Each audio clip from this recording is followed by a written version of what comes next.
We don't want to have to be accountable to God when this life passes. And he asks, why did you not trust in me and not fight evil? Because we as Christians are called to fight evil. It's Psalm 97:10, for those of you that love God, you must hate evil. My call is to fight evil and to proclaim truth. That's it. Some people criticize me for that. It's just my role in this diverse body of Christ. Do I worry for my safety or my family's safety? No. What do you consider to be the defining issues of our day? Oh, there's several. To kind of bring it to a metaphysical realm, what is truth and what is true? And that kind of explains the whole transgender debate. It explains kind of the idea of racial politics in America. So definitely objective versus subjective existence is one of the biggest issues, no doubt.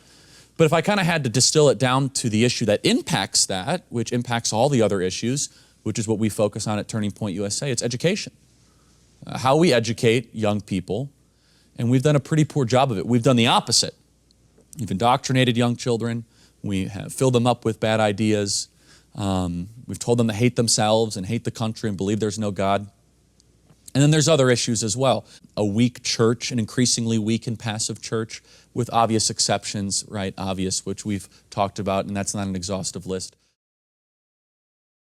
I had a question. My girlfriend and I have differing political beliefs. We voted differently.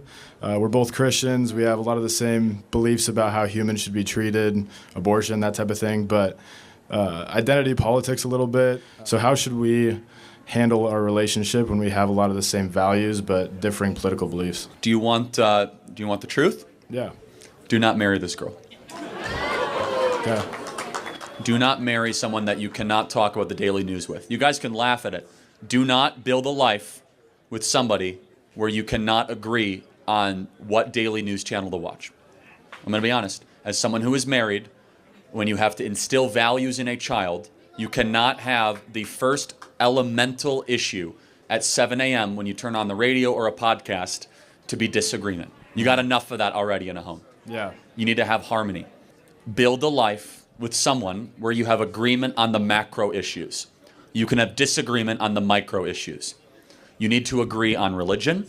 You need to agree on eternity. You need to agree on political matters. You could disagree on what type of food you like. That's micro. Yeah. You could disagree on bedtime, right? You could disagree on the type of cars or where you vacation. That is micro. Macro, you must be in alignment. Political agreement is a necessary foundational element when you want to try to build a family. Let's just take, for example, you're raising a child. And she's like, hey, you take the son in the morning and then he'll be with the mom. Is that kid going to hear two different things? A big piece of her political beliefs, I hear her, she has an open mind to what I say, and she starts to agree with things. I think a lot of her life has been influenced by having two liberal parents, and then now she's in school. Do not marry this girl. Like, you do not want liberal in-laws. Like, you do not want this. I'm telling you, run away, find somebody else. In-laws are very important. I'm telling you right now, as someone who's married with two kids, in-laws become embedded. You almost inherit them as pseudo-parents. And like, if all of a sudden you're going to be like, oh, here's Thanksgiving, here's Christmas, you should be excited about Thanksgiving. You should be excited about it, not like begrudging against it. So for one thing, you would make the claim that trans women are not women. And I think that is a harmful stance. Okay, so what is a woman? A woman was a gender, but a woman is a person that is female, you would say. Gender is an artificial concept made up by John Money in the 1960s. There are no genders, there are two sexes, and there are unlimited personalities. Well, your personality is unique to you. Your gender is a category that you fall into. I thought that gender is fluid. So can trans women give birth? No, but I don't think all women can give birth. Can somebody self-identify as a leopard? A leopard, no, because a Why? leopard has a definition of it's a different species. You can't identify as something that you aren't. But it's a different sex, so you can't identify as a different sex. You can't, you're right. I wouldn't say that trans women are biologically assigned female at birth. That's just not true. Oh, okay, so what you're saying is that they're It's only masquerading. relevant in your role in society, the way that you're viewed. It's not just about the roles in what they are. We are fundamentally different at our core. Our brain structures are different. Our hormone levels are different. Our needs, our wants, our desires, how we talk and process information. God made us uniquely different. It's not just how you look. It's not just how you present. A biological man can put on a bunch of makeup and camouflage as a woman, it will never actually make him a woman. It will not make him think like a woman or act like a woman. And so the whole idea of transgenderism is inherently super disrespectful to biological reality and real women themselves, saying that it is just an outfit or a costume that women can go put on and you magically become a woman. Why can you not respect the existence of trans people? If you mean lying, I won't lie. But every human being is made in the image of God, and so they deserve human rights. I'm confused. What, It is a lie to call somebody by a a sex, pronoun that they prefer. to call them a pronoun that is not rooted in reality. There can be, but it's all about people being comfortable and being respectful. You see, this is where we have a difference. So you look at the world through trying to accommodate the comfort of the oppressed.